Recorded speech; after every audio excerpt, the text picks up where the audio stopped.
नमस्कार दोस्तों, DD red के एक और रिएक्शन वीडियो में आप सभी का स्वागत है। तो आज जो वीडियो लेकर आया हूं डॉक्टर मोहम्मद रिजवान अहमद का है, फेस टू फेस वाले। इंपॉर्टेंट वीडियो लगा।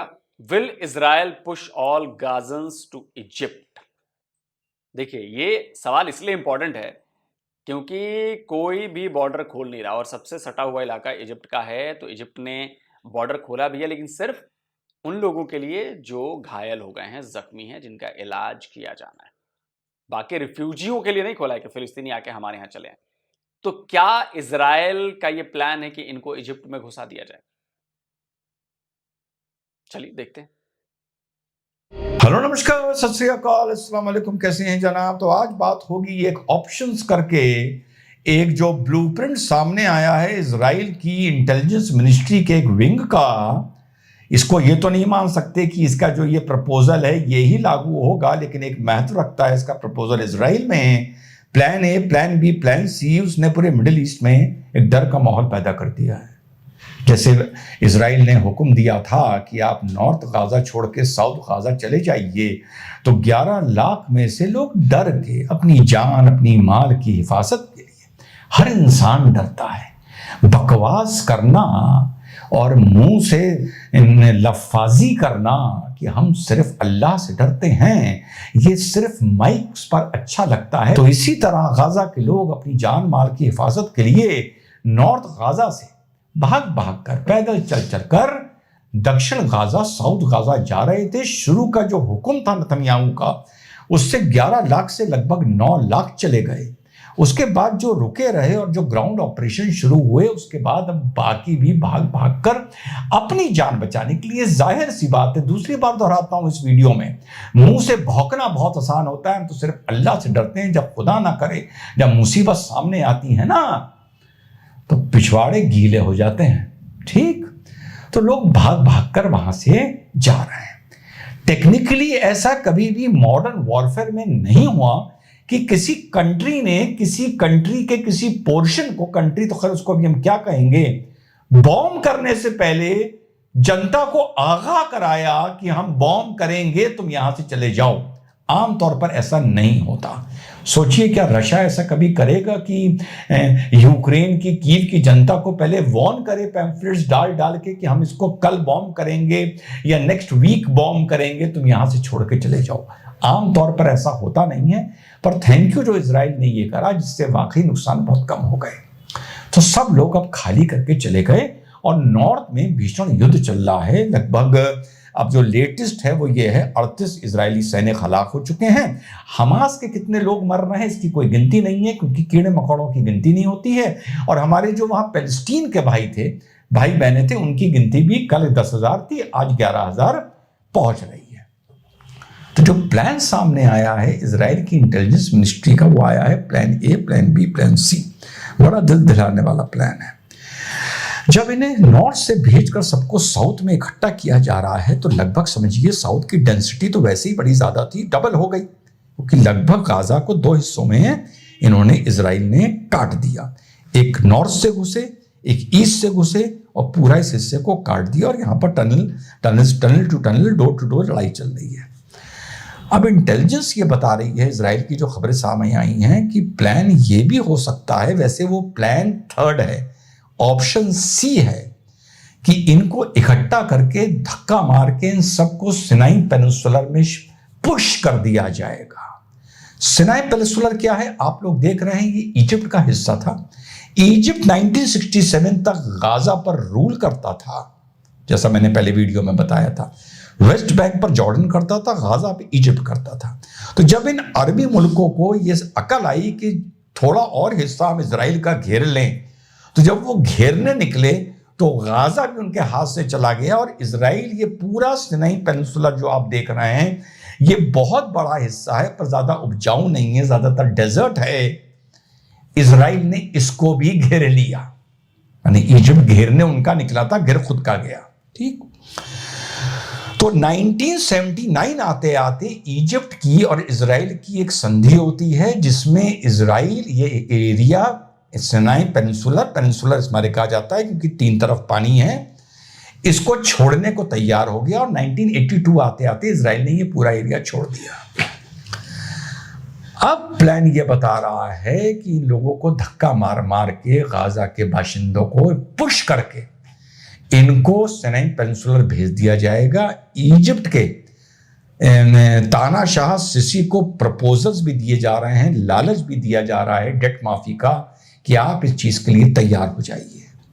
वहां पर पहले प्लान यह है कि ये टेम्परेरी नहीं है, रेफ्यूजी की तरह नहीं है, परमानेंट है। परमानेंट प्लान यह है, पहले वहां पर अफसोस होता है बोलने में, मिना की तरह एक टेंट सिटी बनेगी। उसके बाद पूरा वर्ल्ड वहां पर फंडिंग देगा और वहां पर एक नया टाउनशिप 20 लाख आदमियों के लिए विद गुड फैसिलिटीज जो भी वहां पर क्रिएट किया जाएगा और एक बफर जोन बनाया जाएगा इजराइल और उस पॉकेट के बीच में जिसको नो मैन्स लैंड बोला जाएगा। और इजराइल ने अब डिक्लेयर कर दिया है कि आपके यहां से हमारे यहां कोई आदमी काम करने नहीं आएगा। 1 लाख लगभग आदमी जो इजराइल जाके रोज काम करता था, रोजी रोटी कमाता था, डॉलर्स में तनख्वाह पाता था, उनको निकाल दिया गया और बोल दिया गया आपको यहां काम नहीं मिलेगा। और इजराइल ने भारत से भी ये रिपोर्ट्स ने रिक्वेस्ट की है कि इस तरह के हमको तत्काल अपनी गवर्नमेंट से, वहां की मिनिस्ट्री ने रिक्वेस्ट की है कि हमको 1 lakh good workers, loyal workers जो इनहेरेंटली इजराइल के साथ हैं, इनकी थ्योरी के साथ हैं, हमको काम करने के लिए दिए जाए। सुनने में तो बहुत अच्छा लगता है, लेकिन क्या मिडिल ईस्ट इसको स्वीकार करेगा, उसको गवारा होगा कि फिर से एक बार सारे इन पैलेस्टीनियंस को निकालकर एक दूसरा इलाका दिया जाए? फंडिंग से हॉस्पिटल बन जाएंगे, स्कूल बन जाएंगे, बिल्डिंग्स बन जाएंगी, सब चीज बन जाएंगी, पर वहां पर रोजगार कहां से आएगा, वहां पर वेजिटेशन कहां से आएगा? तो ये बहुत से पहलू हैं और इस रिपोर्ट ने समझ लीजिए मिडिल ईस्ट का दिल दहला दिया है। ऑप्शन 1 भी है, ऑप्शन 2 भी है। ऑप्शन 1 और 2 ये कहता है कि नहीं, हमारा जो गाजा की जनता है वो यहीं रहेगी, लेकिन एक पैलेस्टीन काउंसिल, उसकी अरब पैलेस्टीन काउंसिल उसकी इंचार्ज बन जाएगी। आज वो चीज फिर से नहीं दिखाऊंगा, पर याद है ना सोल्यूशन क्या बताया था, ठीक वो बन जाएगी। पर ऑप्शन 3 ये कह रहा है कि सबको खदेड़ के यहां से बाहर निकालो। अब सवाल ये उठता है, अब यहां पर I am also dazed and confused. रात को एलियन से बात करूंगा कि भैया बताओ आगे क्या होगा, तो वो बताएंगे तो मैं आप लोगों को आके शेयर कर लूंगा कि नॉर्थ से तो आप साउथ आ गए, आपने आदेश दे दिया, सब डर के चले गए, ठीक, और नॉर्थ आपने कैप्चर कर लिया या कर लेंगे 1 हफ्ते बाद, 1 महीने बाद, 2 महीने बाद। नॉर्थ में जैसा मैंने आपको बताया था, जैसे जैसे इजराइल आर्मी अंदर मूव कर रही है वो पूरा एरिया पल्वराइज यानी बारूद होता जा रहा है। बारूद मतलब भूसा होता जा रहा है, बारूदा नॉट बारूद, बिल्कुल खत्म होता जा रहा है वो एरिया। वहां तो कुछ बचा नहीं है। मान लीजिए 35,000 लड़ाके हैं हमास के, 5,000 मर गए, वैसे उनकी गिनती की कोई वैल्यू नहीं है। 10,000 पकड़ लिए गए, चलिए ये भी मान लेते हैं। बाकी 20,000 जनता के बीच में घुल मिलकर दक्षिण भारत चले गए, कपड़े उतार दिए, सिविलियन हो गए, नई ड्रेस पहन ली, सिविलियन ड्रेस, चले गए, अपने बिलों से बाहर निकल आए। अब ये लड़ाई आगे कैसे जाएगी? अब कैसे जाएगी?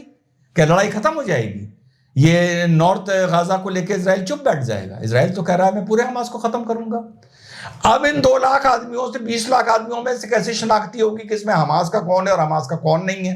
माथे पर तो हमास लिखा नहीं है।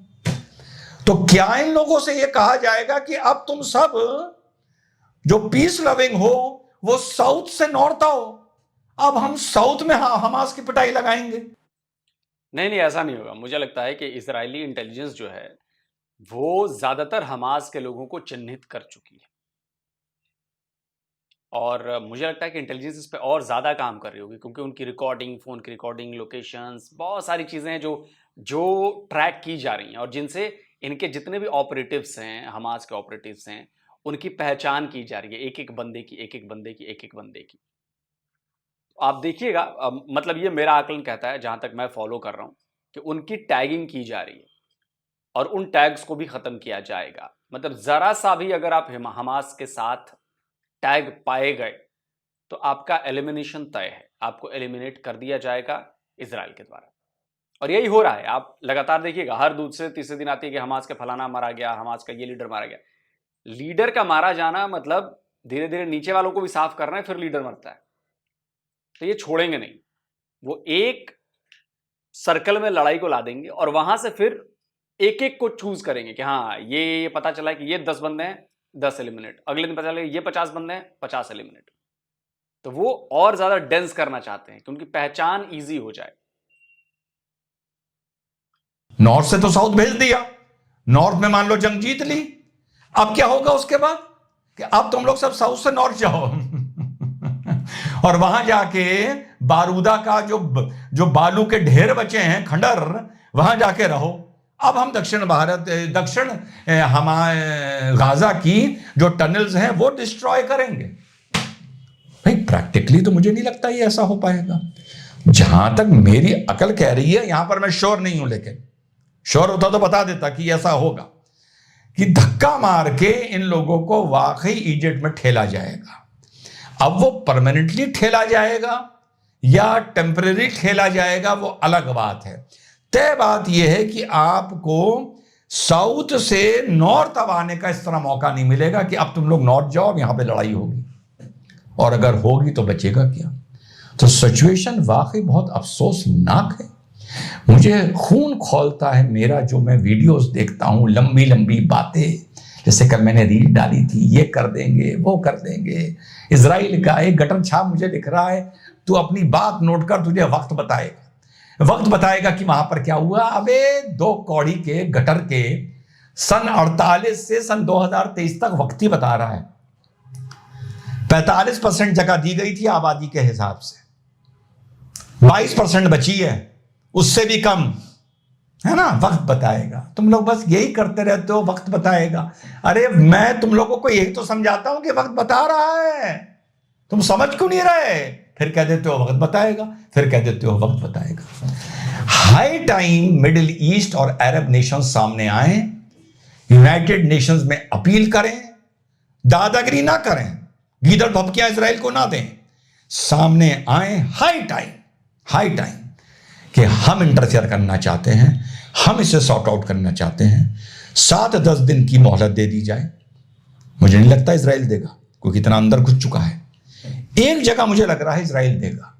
नॉर्थ को टेक ओवर करने के बाद जब सबको खदेड़ के साउथ कर दिया जाएगा, और नॉर्थ जहां पर मेन इंफ्रास्ट्रक्चर था हमास का, वहां पर जब ये पूर्णता कैप्चर कर लेंगे from Israel border to Mediterranean sea, तो मुझे लगता है कि इस वॉर में एक सीज फायर आ सकता है। तो अभी नहीं। और अरब नेशन इसमें इन्वॉल्व हों, एक कॉन्शियस वॉइस सामने आए, अरब के लोगों के सामने आए, गाजा के लोगों के सामने आए, पूरी तरह गाजा को डीमिलिटराइज किया जाए, सारी टनल्स को डिस्ट्रॉय किया जाए, सारे वेपन्स खत्म किए जाएं। शौक है बहुत हथियार उठाने का, तो सबको एक एक एयरगन दे दी जाए कि भैया हवा में गोली चलाते रहो या पानी में मछलियां मारते रहो, चिड़ियों की तरह चिड़ियां मारते रहो। इतना कर लिया जाए और ये पूरा एडमिनिस्ट्रेशन हाई टाइम के अरब गवर्नेंस बॉडी को या किसी पैलेस्टीन गवर्नेंस बॉडी को हैंड ओवर कर दिया जाए, और सब मिलके फिर गाजा को रिकंस्ट्रक्ट करें, निस्ते नाबूद करके हमास को, हथियार को पूरी तरीके से। वरना आगे जाकर ये बहुत बड़ी एक ह्यूमन राइट इशू बनने जा रहा है, और एक लेवल के बाद वर्ल्ड में इसका रिएक्शन नजर आना शुरू होगा। 35 दिन बीत गए हैं, कुछ नहीं हुआ। सड़कों पर नजर आना शुरू होगा, वो मोहब्बत में आना नजर होगा, वो पॉलिटिक्स के चलते होगा, या वो सिर्फ इस मारे होगा कि आबादी ज्यादा है, सड़कों पे 1 लाख आदमी निकल आओ तो लगेगा कि भैया फलस्तीन के समर्थन में कोई, और यहूदियों के बेचारों की आबादी नहीं है। वो तो हमेशा अकल और अपने हथियार और टेक्नोलॉजी से लड़े हैं, ठीक, या उन्होंने अपनी दुनिया में जगह बनाई है मेहनत करके। तो दिस इज द सोल्यूशन। मेरे हिसाब से नॉर्थ टेक ओवर करने के बाद एक सीज फायर का फेज आएगा, उसमें कुछ नेगोशिएशंस होंगे, और कोई यूनाइटेड आर्मी वहां पहुंचेगी as a peace keeping force, और इस पूरी चीजों को डिसमेंटल कर वापस इन लोगों से कहा जाएगा तुम अपने बच्चे टूटे फूटे घरों में वापस जाओ। दुनिया मिलकर इनके घर बनाएगी, और शायद पीस फिर से हम देख पाएंगे। अगर अरब नेशंस नहीं आए तो मुझे नहीं लगता कि नॉर्थ को टेक ओवर करने के बाद एक सीज फायर आएगा, और खदेड़ के इन सबको सिनाई पेनिनसुला भेज दिया जाएगा। बहुत ही इनहॉस्पिटेबल कंडीशंस हैं वहाँ की। वहाँ पर ना वेजिटेशन है, ना वहाँ पानी के अच्छे इंतजाम हैं, ना वहाँ खेती के इंतजाम हैं। एक बहुत ख़राब दौर आएगा गाज़ा के लोगों के लिए, जो हम कह सकते हैं कि जो वो ये हिंसा नहीं चाहते थे। पर एक चलते चलते एक सवाल उठता है कि यार अगर हिंसा नहीं चाहते थे तो पहले तुम ही हमास के खिलाफ आवाज उठा लेते। यहाँ तो 15,000 मारे जाओगे, वहां तो शायद 1,500 में ही काम बन जाता। एनीवे, हालात बहुत अफसोसनाक हैं। और फिर से कहता हूं, जो हिंदुस्तान में भौंकने की आज़ादी है और माइक लगा लगा कर और सोशल मीडिया पर जो भौंकते हो, हम चले गए तो इजराइल का ये कर देंगे और वो कर देंगे और वो कर देंगे, ये करना बंद करो और अमन की, सुकून की, चैन की और कोई रास्ता निकालने की बात करो। जो पंगा ले लिए हो, रायता बिखेर दिए हो, इसको समेटे कैसा जाए। जय हिंद, वंदे मातरम, खुदा हाफिज। अब यही तो गड़बड़ है कि आपने सोए से शेर को जगा तो दिया, जब तक सोया था तब तक ठीक था, आप पिन मार रहे थे, वो इग्नोर कर रहा था। अब एक दिन गरम सरिया जाके पैर में उसको चुभो दिया तो जला भी, दर्द भी हुआ, उठ खड़ा हुआ। अब जब वो मार रहा है तब आप विक्टिम कार्ड प्ले कर रहे हो। तो ये चीज तो 7 तारीख वाले को सोच लेनी चाहिए थी ना, 7 अक्टूबर को, कि भाई ऐसा मत करो। मैं फिर कहता हूं, लड़ना है तो उनकी आर्मी से लड़ो, उनकी सरकार से लड़ो। बच्चों को ओवन में बंद करके मारा है 6-6 महीने के तुमने, हाथ पैर बांध के तुमने जलाए हैं आम नागरिकों को। तो ये लड़ाई तुम्हारी किसी सरकार से, किसी देश से नहीं है, ये लड़ाई तुम्हारी धर्म से है। धर्म यानी कि मजहब से है, ये मजहबी लड़ाई है। मैं बार बार कहता हूं, ये लड़ाई इजराइल और हमास की नहीं है, ये लड़ाई मुसलमान और यहूदी की है, क्योंकि आपके यहां नफरत यहूदियों के लिए सिखाई जाती है। पाकिस्तान में भी अगर यहूदियों के लिए नफरत सिखाई जाती है तो इजराइल के लिए नहीं सिखाई जाती, यहूदी कौम से नफरत सिखाई जाती है कि जहां यहूदी मिले काम तमाम करना उसका। यहूदी सबसे बड़े दुश्मन है। तो आपको पूरे यहूदियों को इस धरती से साफ करना है, और वो तो होने से रहा। कोशिश तो कई 100 साल से चल रही है, लेकिन कामयाब तो ना हो पाए। कामयाब तो इजरायली रहे हुए, यहूदी हुए। आज पूरी दुनिया में उनकी धाक चलती है, पूरी दुनिया में उनके हथियार बेचे जाते हैं, पूरी दुनिया में उनकी टेक्नोलॉजी की बात की जाती है, पूरी दुनिया में उनका दिमाग का लोहा माना जाता है। तो पलट के अब ठोक रहे हैं वो। अभी भी मौका है कि भाई जाके आप बात करेंगे तो शायद इजराइल 1948 वाला सॉल्यूशन मान ले 2 स्टेट्स का। अब हालांकि बहुत मुश्किल है, लेकिन अभी भी मौका है। लेकिन फिलिस्तीनी लीडरशिप चाहती नहीं है कि स्टेट बन जाए, शांति आ जाए, नहीं तो फिर काम कैसे चलेगा। जो इतनी दुनिया भर से फंडिंग आ रही है, अपनी ही एक वीडियो में डॉक्टर रिजवान ने बताया था कि आपने सीरिया के गरीबों को देखा है, आपने यमन के गरीबों को देखा है, उनके पास पहनने को कपड़े नहीं है, पानी भरने को कंटेनर नहीं है। लेकिन फिलिस्तीन में आपको ऐसा नहीं मिलेगा। फिलिस्तीन में बच्चे से लेकर और बूढ़े तक सब चकाचक कपड़े पहन के रहते हैं, सब चकाचक सारी सुविधाएं उनके पास, एम्बुलेंसेज चकाचक हैं, हॉस्पिटल चकाचक हैं, सारी उसमें सुविधाएं चकाचक हैं, पानी भरने के कंटेनर तक चकाचक है, बिल्कुल एकदम WHO वाले स्टैंडर्ड के, UN वाले स्टैंडर्ड के। तो फंडिंग आनी बंद हो जाएगी, और फंडिंग आनी बंद हो जाएगी तो कतर में 5 स्टार होटल में बैठ कर याशी कैसे करेंगे हमास वाले, लग्जरियस लाइफस्टाइल कैसे जिएंगे हमास वाले। अगर इतना ही प्यार है तो भाई फिलिस्तीन में आके क्यों नहीं रहते। जो भी हमास के लीडरशिप है जो, वो फिलिस्तीन में आके क्यों नहीं रहती। बड़ा गेम है सर जी, बड़ा गेम।